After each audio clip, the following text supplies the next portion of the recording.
American Politics Today by Bianco and Canon, Chapter 5, Part 2. Key players in the conflict over civil rights. Our civil rights policies are produced by several key players. First, the public becomes involved through social movements to put pressure on the political system to change, but Congress, the President, and the courts all also exert their own influence on policies that define civil rights. Social movements. From the early women's rights movement and abolitionist of the 19th century to the gay rights and civil rights movements of the mid-20th century, activists have pressured the political system to change civil rights policies. Through collective action, these social movements have made sure that protecting equal rights remained on the policy agenda.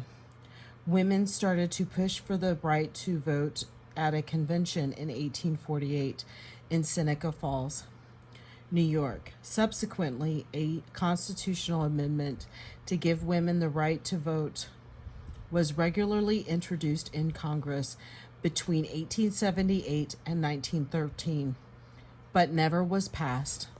Despite the efforts of women such as Sojourner Truth, Ida B. Wells, Susan B. Anthony, and Elizabeth Cady Stanton. After a parallel movement at the state level had some success, the 19th Amendment, giving women the right to vote, was finally passed in 1919 and ratified in 1920. See Figure 5.3. The civil rights movement of the 1950s and 1960s aimed at ending segregation and guaranteeing equal political and social rights for blacks is the most famous example of a successful social movement. See Figure 5.4. Although the Brown versus Board of Education decision, which struck down segregation in public schools, gave the movement a boost, most Southern blacks saw little change in their daily lives after the ruling. As white school boards and local governments resisted integration, black leaders became convinced that the only way to change the laws was to get the public, both black and white, to demand change. To spark came in 1955 in Montgomery, Alabama, when Rosa Parks refused to give up her seat on a bus to a white person, as she was required to do by law. When she was arrested, local civil rights leaders organized a boycott of the bus companies. Whites in Montgomery tried to stop the boycott. The police arrested and fined blacks who arranged a carpool system to get to work.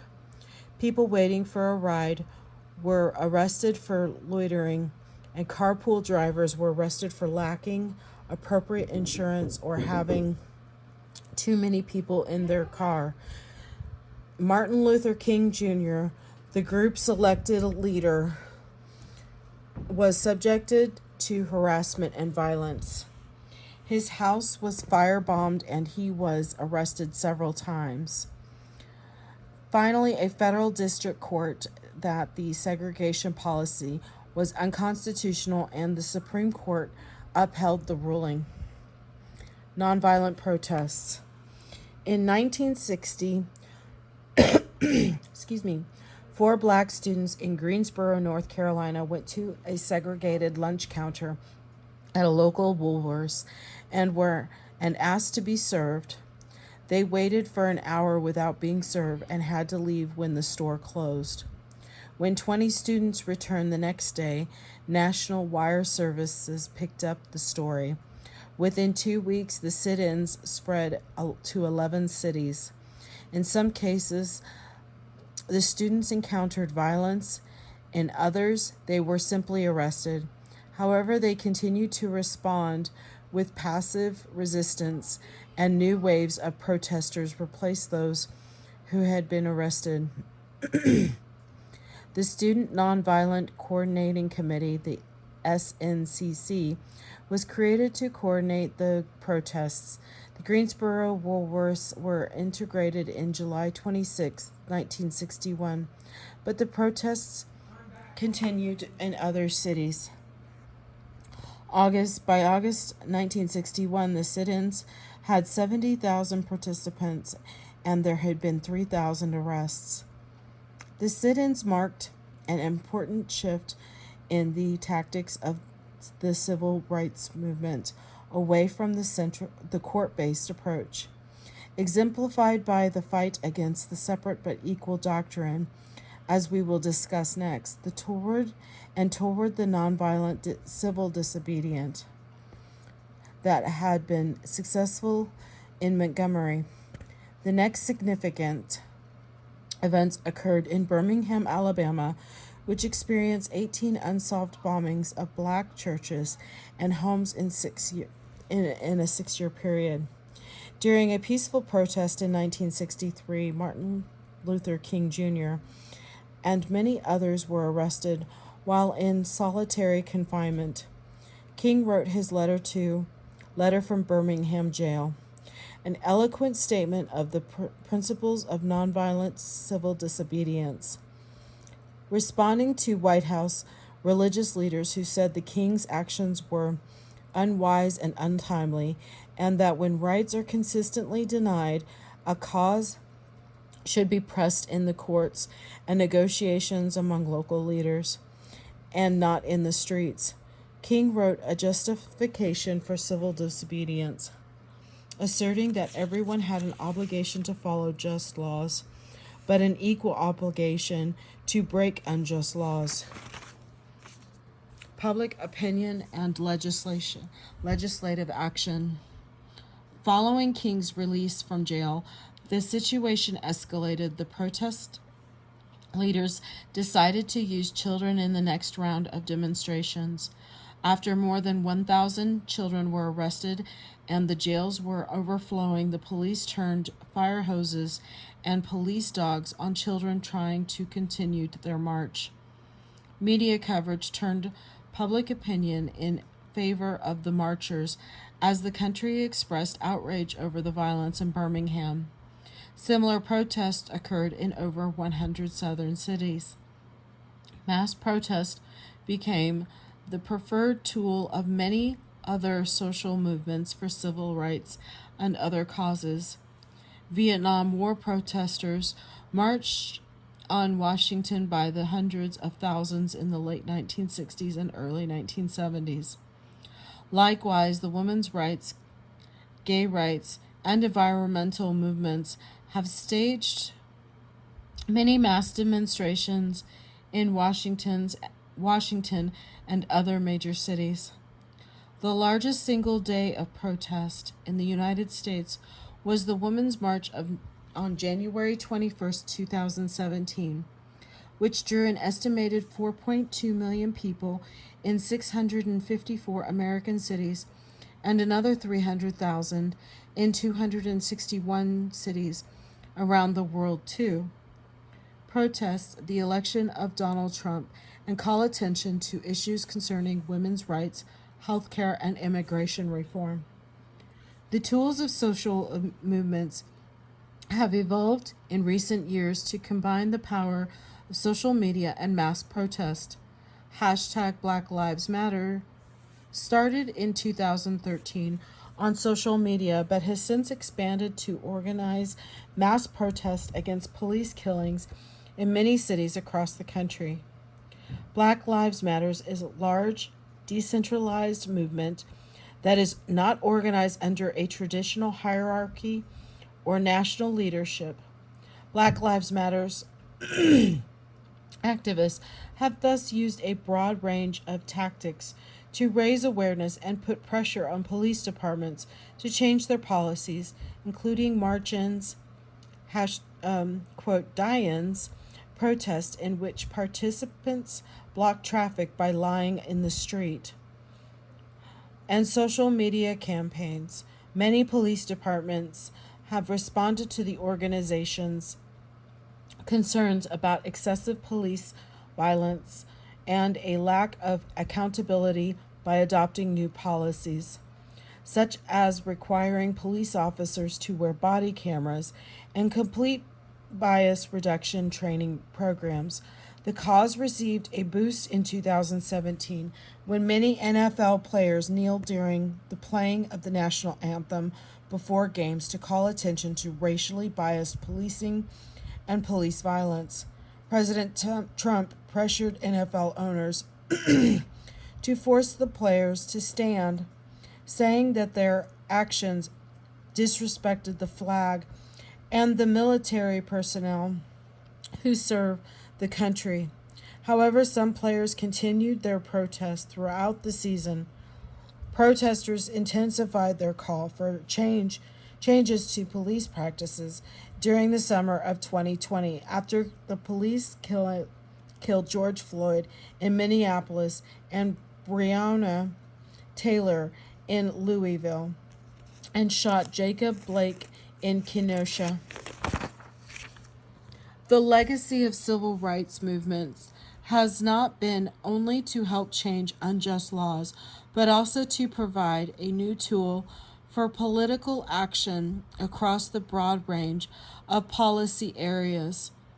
By putting pressure on political leaders through direct, nonviolent protest, millions of Americans have had their voices heard. Excuse me. The Supreme Court has played an important role in defining civil rights, including those pushed by the social movements just discussed in the mid-20th century. The justices moved away from the separate but equal doctrine required by the desegregation of public schools and upheld landmark civil rights legislation passed by Congress.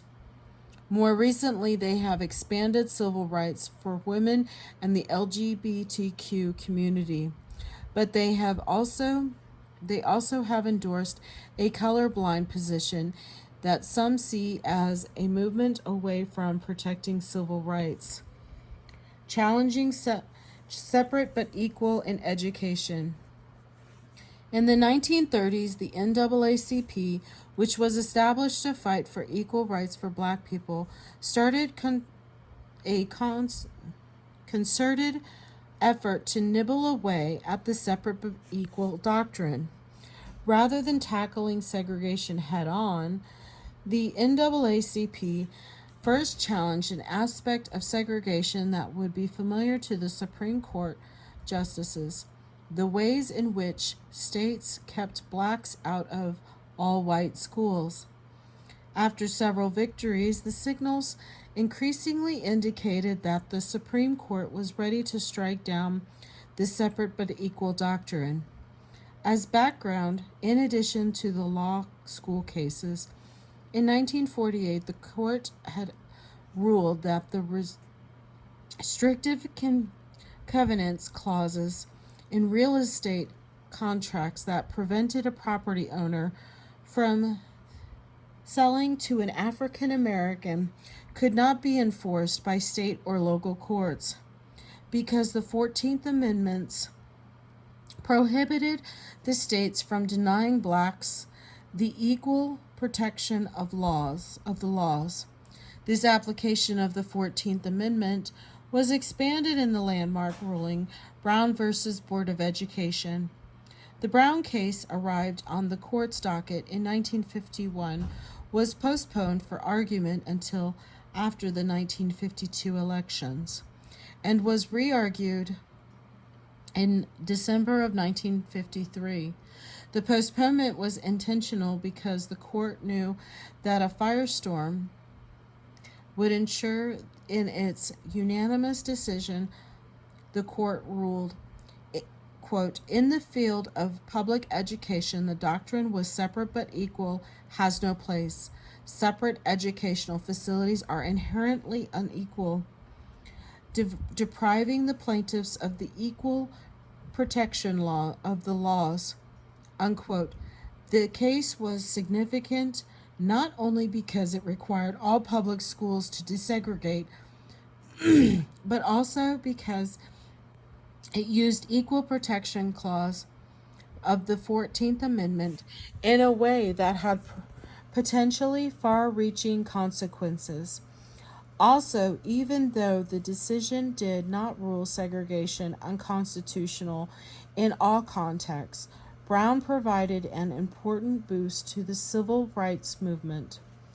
The push to desegregate schools. In 1955, Brown v. Board of Education II addressed the implementation of desegregation and required the states to desegregate with all deliberate speed. The odd choice of words, all deliberate speed, was read as a signal by Southerners that they would take their time with desegregation. The phase does seem to be contradictory. Being deliberate does not usually involve being speedy. Southern states engaged in massive resistance to desegregation order. In some cases, they even closed public schools rather than integrate them, and then reopened the schools as private. Segregated schools for which the white students received government vouchers. However, Maryland, Kentucky, Tennessee, Missouri, and the District of Columbia desegregated their schools within 2 years. 8 years after Brown the First, little had changed in the Deep South. Fewer than 1% of black children attended school with white children. Through the 1960s, the courts had to battle against the continued resistance of integration. In 1971, the court shifted its focus from de jure segregation mandated by law, to de facto segregation that existed because of segregated housing patterns, and approved school busing as a tool to integrate schools. This approach was extremely controversial. The court almost immediately limited the application of busing by ruling in a Detroit case that busing could not go beyond the boundaries of a city school district. Students did not have to be bused from suburbs to cities unless it could be shown that the school district lines were drawn in an intentionally discriminatory way. This rule encouraged white flight from the cities to the suburbs in response to court-ordered busing. In a significant and recent decision in 2007, the court invalidated voluntary desegregation plans implemented by public school districts in Seattle and Louisville.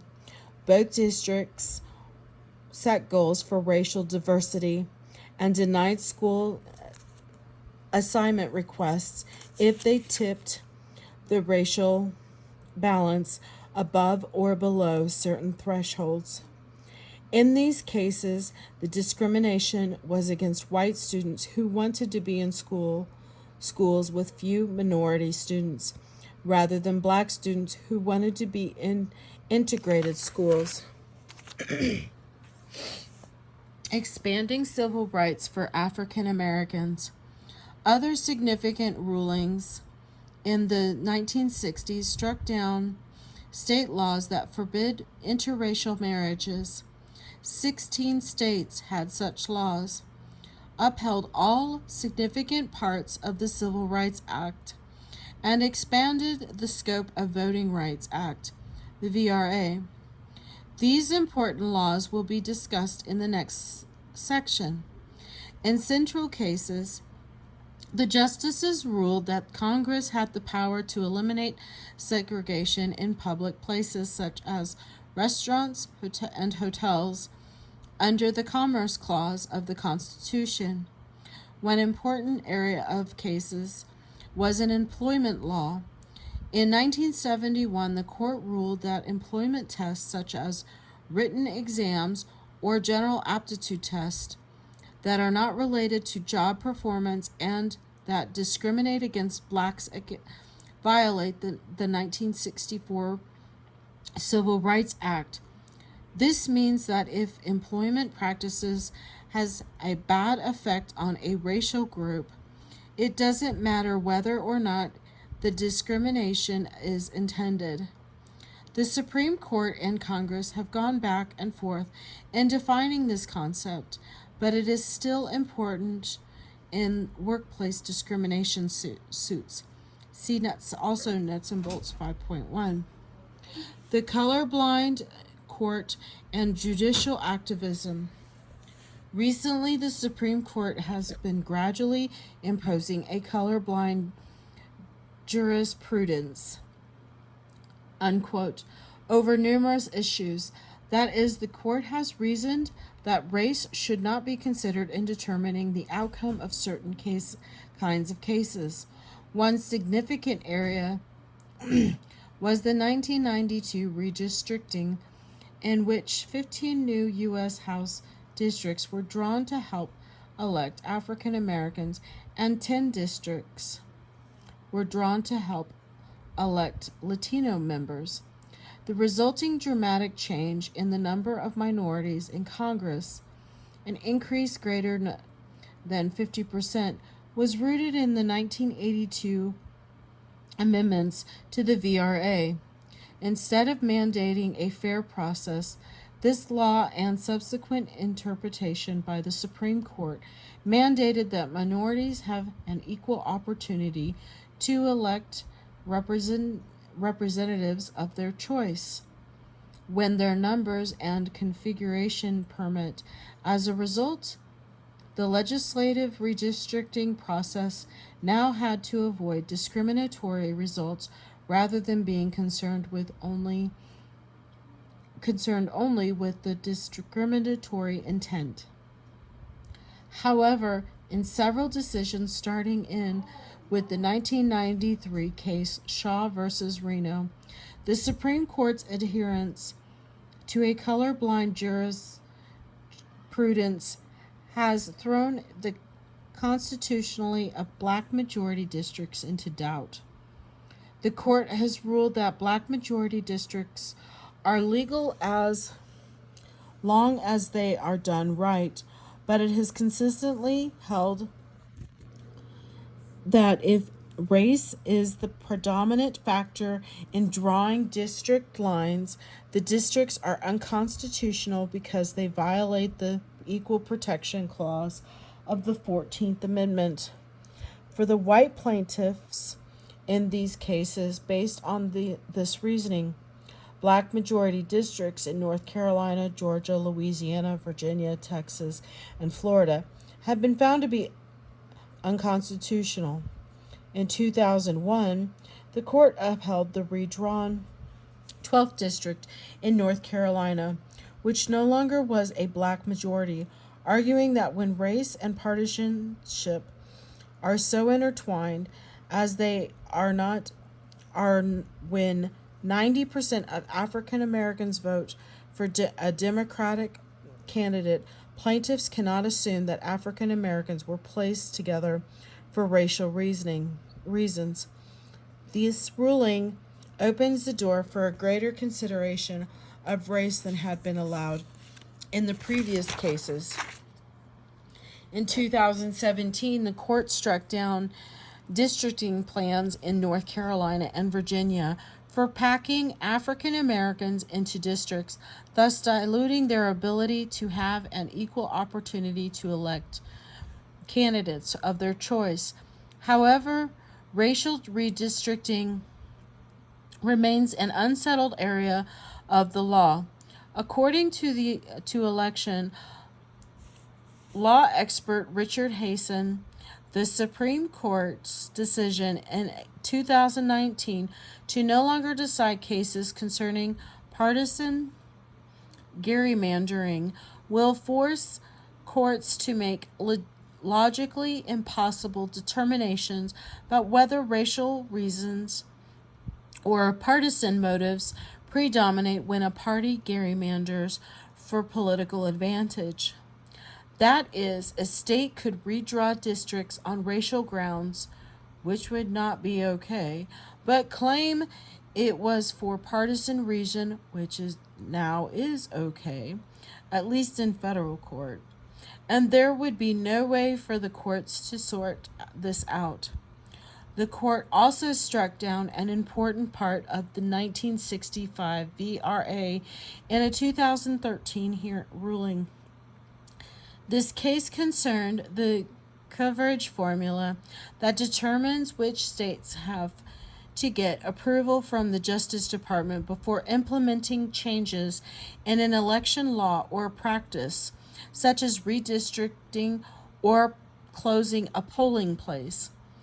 This pre-clearance provision of the law was viewed as one of the best ways to stop discriminatory voting practices because it could prevent them from before they were implemented, rather than forcing voters to wait until they went into effect to challenge them.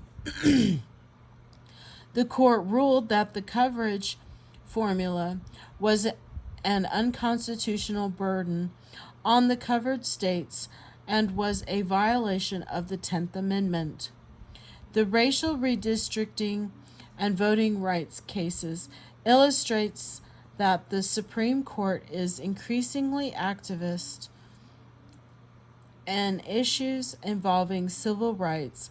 It is generally unwilling to defer to other branches of government and will assert its view of discrimination and equal protection regardless of what the other branches think.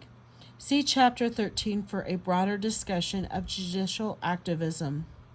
In some periods, like the 1950s and 1960s, judicial activism has served to further civil rights. More recently, it has served to limit them. I'm so sorry, I didn't mean to flick that. Women's rights. The Supreme Court has also been central in shaping women's civil rights. Until relatively recently, the court did not apply the Constitution to protect women's rights, despite the 14th Amendment's language that states may not deny any person the equal protection of the laws. Apparently, women were not regarded as people when it came to political and economic rights in the 19th and early 20th centuries. These protectionist notions were finally rejected in the three cases between 1971 and 1976, when the court made it much more difficult for states to treat men and women differently. The first case involved an Idaho state law that gave a man priority over a woman when they were otherwise equally entitled to execute a person's estate. This law was justified on the reasonable grounds that it reduced the state court's workload by having an automatic rule that would limit challenges, but the court ruled that the law was arbitrary, did not meet the reasonableness test, and therefore violated women's equal protection rights under the 14th Amendment. The second case involved a female Air Force officer who wanted to count her husband as a dependent for purposes of health and housing benefits. Under the law at the time, the military man could automatically consent his wife as a dependent, but a woman could claim her husband only if she brought in more than half of the family income. The court struck down this practice, saying that protectionist laws, in practical effect, put woman not on a pedestal but in a cage. Unquote. These two cases relied on the rational basis test for discrimination between men and women, which evolved from the reasonableness test. It wasn't until 1976 that the court established the intermediate scrutiny test, see Chapter 4, in a case involving the drinking age in the early 1970s. Some states had a lower drinking age for women than for men on the, quote, reasonable or rational basis, unquote, that 18 to 20-year-old women were more mature than men of that age and thus less likely to abuse alcohol. The new intermediate scrutiny standard meant that the government's policy must be substantially related to an important government objective to justify the unequal treatment of men and women, so the law was struck down. Before this case, only two standards served to apply the 14th Amendment. The different categories of people, the rational basis test and the strict scrutiny test. The strict scrutiny test gives racial minorities the strongest protection as the, quote, suspect classification under the 14th Amendment and stipulates that there must be a, quote, compelling state interest to discriminate among people if race is involved. The other standard, the rational basis test, says that it is acceptable for states to discriminate against a group of people as long as there is a rational basis for the state law.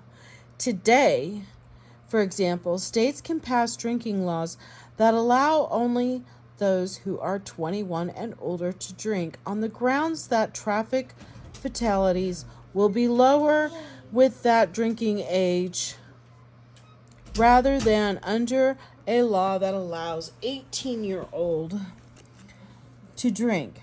See how it works. Civil rights. The intermediate scrutiny standard gives women stronger protections than the rational basis test.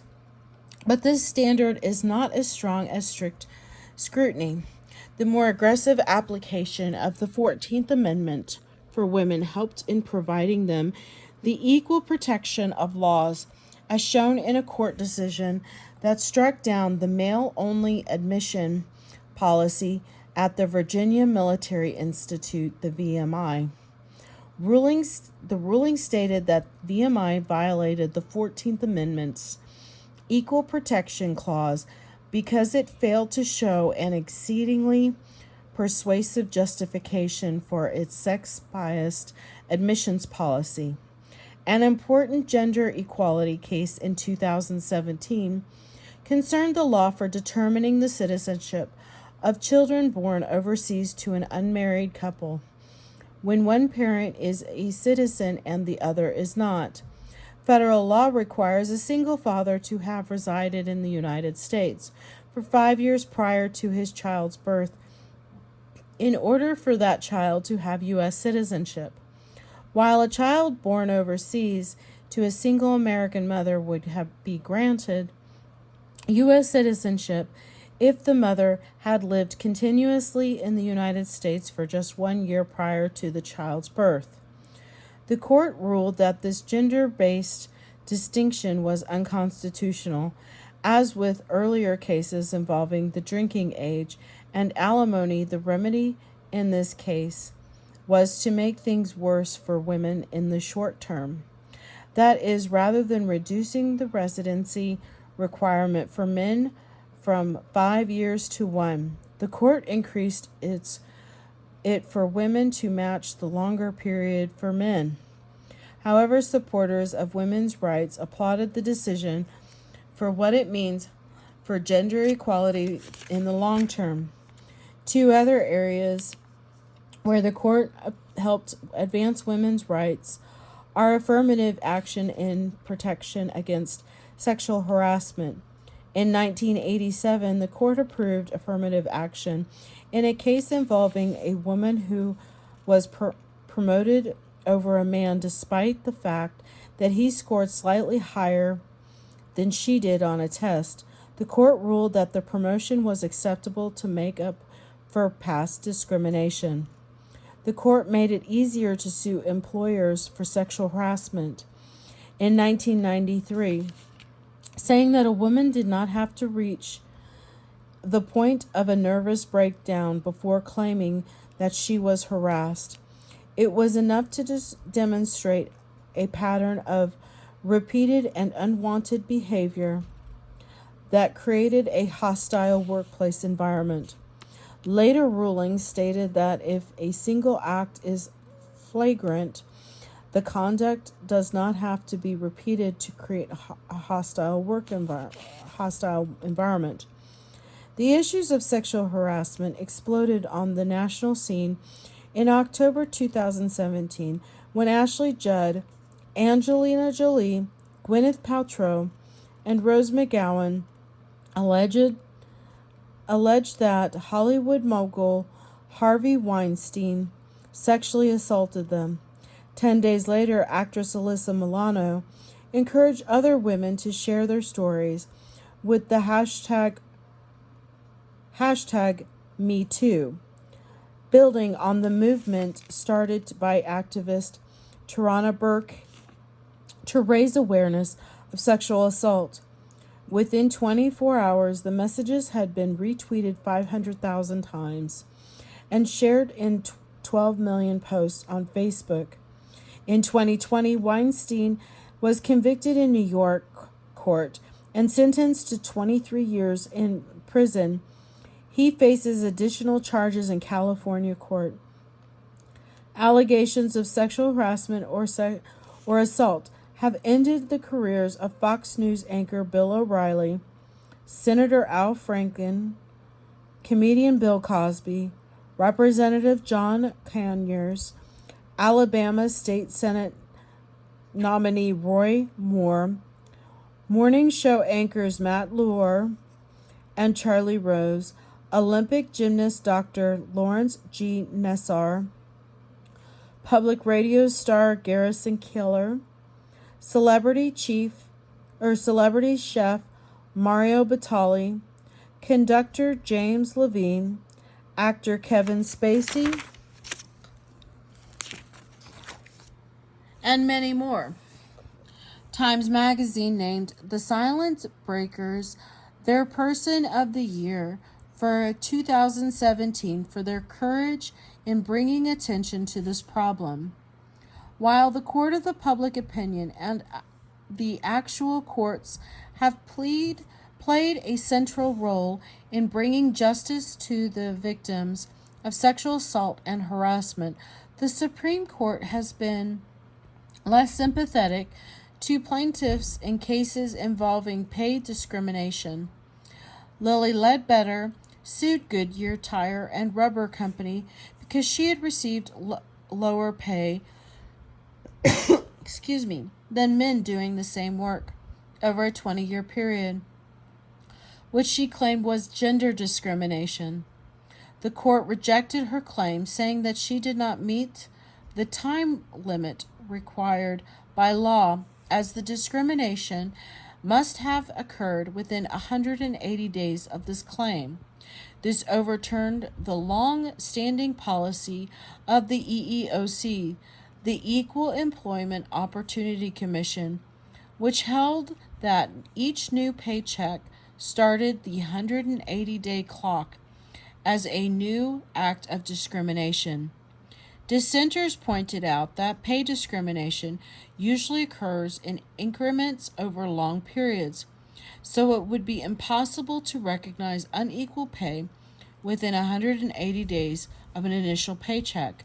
Congress overturned the court's decision and restored the old standard in January of 2009 by passing the Lilly Ledbetter Fair Pay Act.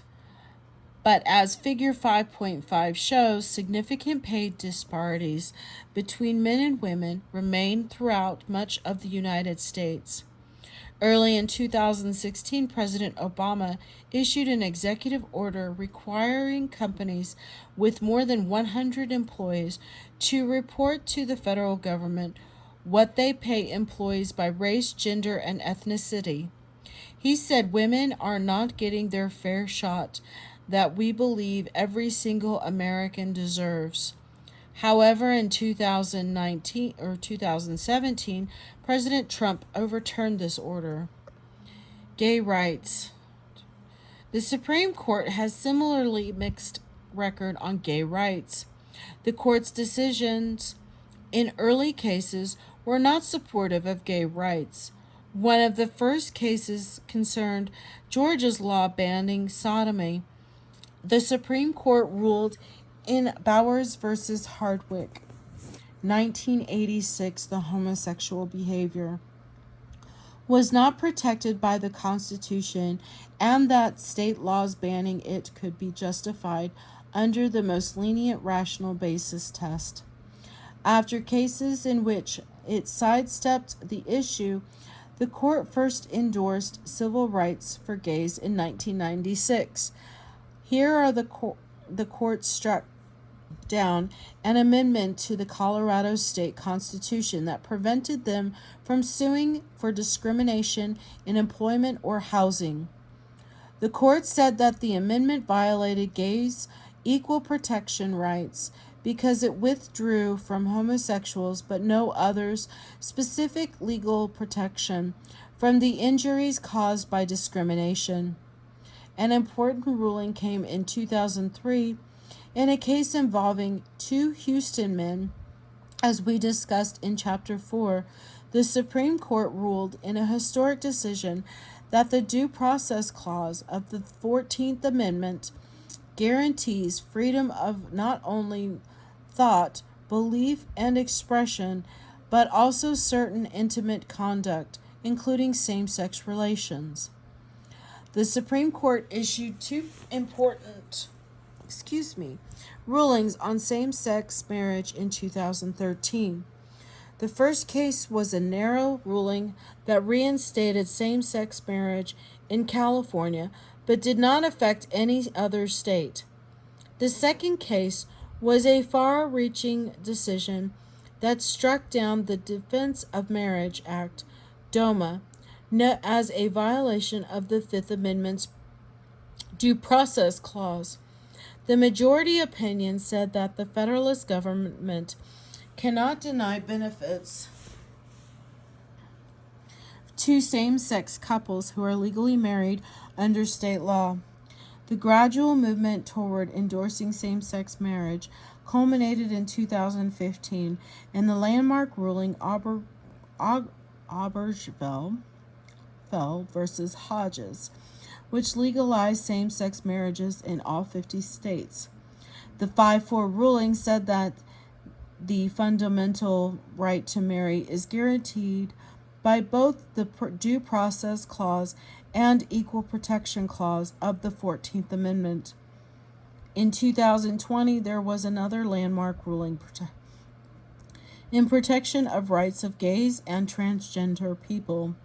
In a 6-3 ruling on Bostock versus Clayton County, the court said that the language of the Civil Rights Act of 1964 applies to discrimination based on sexual orientation and gender identity. As such, it protects gay and transgender individuals from discrimination in the workforce. The plaintiff, Gerald Bostock, had been fired from his job for expressing interest in forming a gay softball league at work.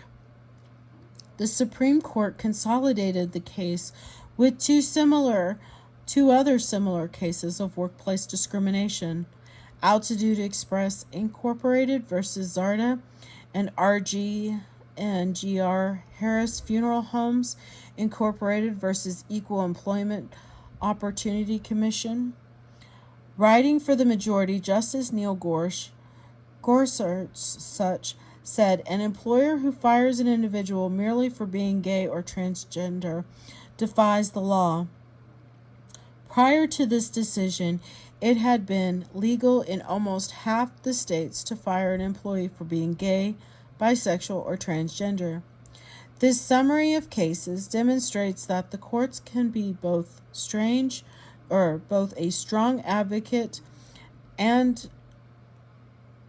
of and an impediment to civil rights In general, however, the courts have limited independent impact on policy. Indeed, the Supreme Court must rely on the other branches of government to carry out its policy decisions. Congress. Congress has provided the basis for protection of civil rights through laws enacted starting in the 1960s. Applying to racial and ethnic minorities and women, these laws attempted to ensure a level playing field of equal opportunity. Key early legislation. The bedrock of equal protection that exists today stems from the 1964 Civil Rights Act, the 1965 VRA, and the 1968 Fair Housing Act. President Lyndon Johnson, a former segregationist, helped push through the Civil Rights Act when he became president. The act barred discrimination in employment based on race, sex, religion, or national origin, banned segregation in public areas, and established the EEOC as the enforcement agency for legislation. The VRA eliminated direct obstacles to minority voting in the South, such as discriminatory literacy tests and other voter registration tests, and provided the means to enforce the law. Federal marshals were charged with overseeing elections in the South. The VRA, often cited as one of the most significant pieces of civil rights legislation, precipitated an explosion in black political participation in the South. The most dramatic gains came in Mississippi, where black registration increased from 6.7% before the VRA to 59.8% in 1967. The Fair Housing Act of 1968 barred discrimination in the rental or sale of a home based on race, sex, religion, or other national origin. Important amendments to the law enacted in 1988 added disability and familial status. Having children under the age of 18 provided new administrative enforcement mechanisms and expanded Justice Department jurisdiction to bring suit on behalf of victims in federal district courts. There have been many other important amendments to civil rights laws since 1960s. The 1975 amendments to the VRA extended coverage of many of the law's provisions to language minorities, guaranteeing that registration and voting materials are made available to voters in their native language. In certain districts with large numbers of citizens who are not proficient in English, the 1982 VRA amendments extended important provisions of the law for 25 years and made it easier to bring a lawsuit under the act. The 1991 Civil Rights Act overruled or altered parts of 12 Supreme Court decisions that had eroded in initial intent of the 1964 civil rights legislation. It also expanded earlier legislation and increased the cost to employers for intentional legal discrimination in 2006. And Congress voted to extend the VRA for another 25 years. Protections for women. Women have also received extensive protection through legislation. In 1966, the National Organization for Women, NOW, was formed to push for enforcement of the Title 7 of the Civil Rights Act, which barred discrimination based on gender.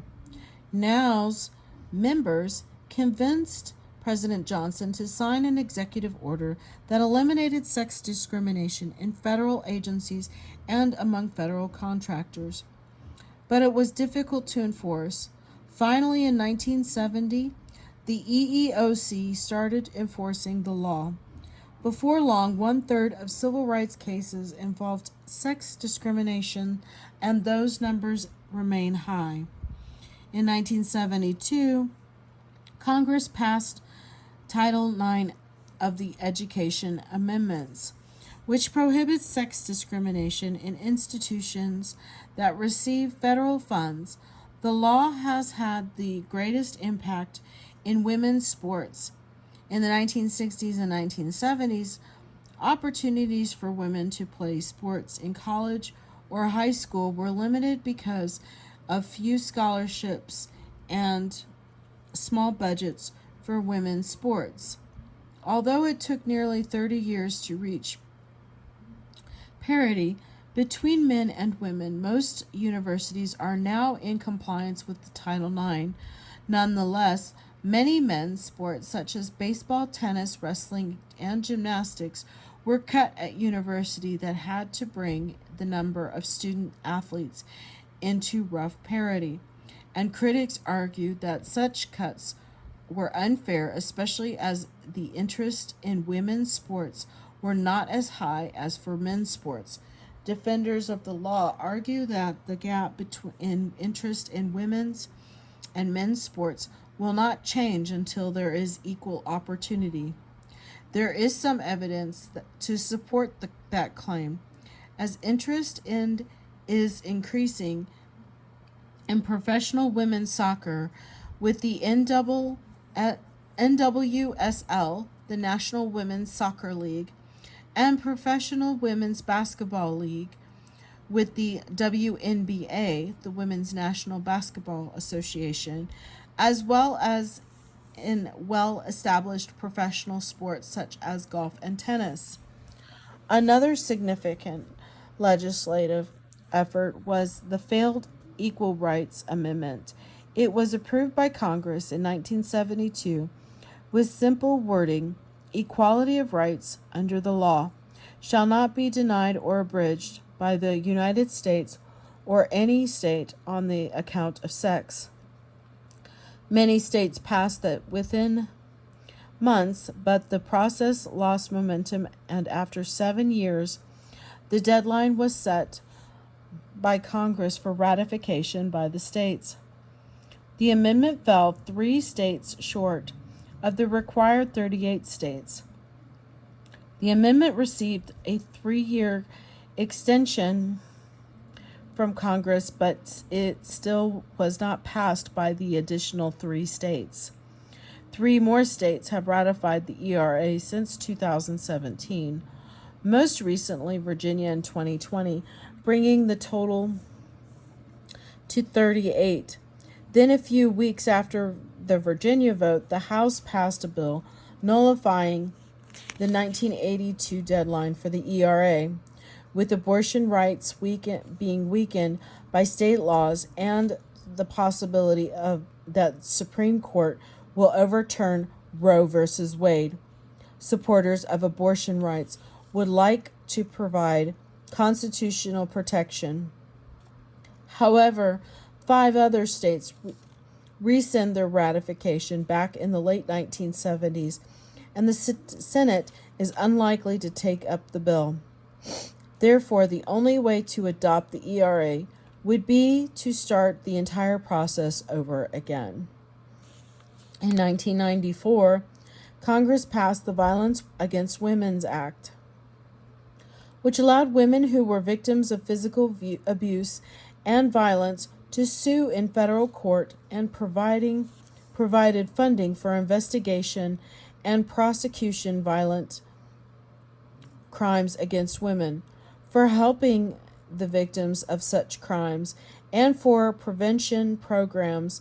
In 2000, part of this law was overturned by the Supreme Court, which ruled that Congress had exceeded its powers under the Commerce Clause. Nonetheless, the funding provisions of the Act were reauthorized and expanded by Congress in 2000, 2005, and 2013. Protections for disabled people and gay rights. Other important civil rights legislation included the 1990 American with Disabilities Act, which provided federal protections for disabled Americans in terms of workplace discrimination and access to public facilities. This law produced curb cuts in sidewalks, access for wheelchairs on public buses and trains, special seatings in sports stadiums, and many other changes that provide disabled people an opportunity to participate more fully in society. Congress's track record in protecting gay rights has not been as strong. In fact, most of the steps taken by Congress have been to restrict gay rights. In 1996, Congress reacted to the possibility that some liberal states would allow same-sex marriage by passing a DOMA. This act defined marriage as only between a man and a woman, and barred couples in the same-sex marriages from receiving federal insurance or Social Security, spousal benefits, and from filing joint federal tax returns. However, as we noted earlier, this law was struck down by the Supreme Court in 2013, and the entire law was overturned in 2015. In a possible change of course, in 2009, Congress passed the Matthew Shepard and James Beard Jr. Hate Crimes Prevention Act. This legislation expanded the hate crime laws based on race, color, religion, or national origin to include attacks based on sexual orientation, gender identity, or intellectual or physical disability. The law also lifted a requirement that a victim had to be attacked while engaged in a federally protected activity, such as attending school, for it to be a federal hate crime. In the signing of the bill, President Obama said, after more than a decade of opposition and delay, we've passed inclusive hate crime legislation to help protect our citizens from violence based on what they look like, who they love, who they pray, or who they are. The law commemorates the murders of James Beard Jr., a black man who in 1998 was dragged behind a pickup truck by white supremacists for 3 miles until his head and right arm were severed, and Matthew Shepard, a gay teenager who in 1998 was beaten by 2 men, tied to a fence, and left to die. Also, the Employment Non-Discrimination Act, which would prohibit discrimination in employment based on sexual orientation, has been proposed in nearly every Congress since 1994. A version of the bill passed the House in 2007, but died in the Senate. The President. The mid-century civil rights movement benefited greatly from presidential action. President Truman integrated the armed services in 1948, and President Eisenhower used the National Guard to enforce a court order to integrate a school in Arkansas in 1957. Executive orders by President Kennedy in 1961 and President Johnson in 1965 established affirmative action, and in 1969 Richard Nixon expanded the goals and numerical ranges for hiring minorities in the federal government. The most significant action by a president in the area of the civil rights for gay men and lesbians was President Bill Clinton's effort to end ban on the homosexuals in the military. Under his policy of "don't ask, don't tell," the military would stop actively searching for and discharging homosexuals from the military ranks, and recruits would not need to reveal their sexual orientation. But if the military did find out, without conducting an investigation, that a person was gay, he or she could be disciplined or discharged. Subsequently, President Obama promised to repeal the don't ask, don't tell, and under his administration, Congress passed the Don't Ask, Don't Tell Repeal Act of 2010. The repeal went into effect on September 20th, 2011. Minutes afterward, Navy Lieutenant Gary Ross and his longtime partner were married in Vermont, and Ross became the first openly gay married person in the military. President Obama extended the policy to include transgender service members, but President Trump reversed that policy, tweeting that the United States government will not accept or allow transgender individuals to serve in any capacity in the U.S. military. However, an injunction against the ban was ordered by a federal judge who said that lawsuits against the ban have a strong chance of prevailing and that the ban does not appear to be supported by any facts. In March of 2018, Trump issued a new executive order with essentially the same ban, but with a version of Don't Ask, Don't Tell, and the Supreme Court allowed the ban to go into effect in 2019 without ruling on the constitutionality of the ban, while 4 lawsuits in federal court challenging the policy play out. Recent presidential candidates have generally made civil rights policy a low priority, which means that it is likely that significant and dramatic change will come from unilateral action by the president. Instead, attention to civil rights concerns in the executive branch in the past few decades has primarily been in 2 areas: racial diversity in presidential appointments and use of the bully pulpit to promote racial concerns and interests. President Bill Clinton was active in both areas. His cabinet, subcabinet, and judicial appointments achieved the greatest gender and racial balance in history. Clinton also used the bully pulpit to advocate a civil rights agenda. Most significantly was his effort to promote a national conversation on race, which helped focus national attention on many of the problems faced by minorities. President George W. Bush did not achieve the same level of diversity on his appointments as Clinton did, but his administration was more diverse than those of other Republican presidents. Bush also made serious overtures to minorities, especially Latinos, in his effort to expand the Republican Party base in terms of Barack Obama's presidency. The historical significance of his successful campaign as a minority candidate is clear, and like his predecessors, Obama nominated a diverse cabinet with 14 men, 7 women, and 7 racial minorities. Eric Holder was the first African American to serve as Attorney General, and Sonia Sotomayor is the first Latina on the Supreme Court. Obama also nominated Elena Kagan to the Supreme Court, putting 3 women on the court for the first time. Donald Trump was elected with racially divisive positions, such as building a wall between the United States and Mexico and deporting 12 million undocumented residents. In his election night victory speech, he emphasized the importance of representing all Americans and uniting the country as president.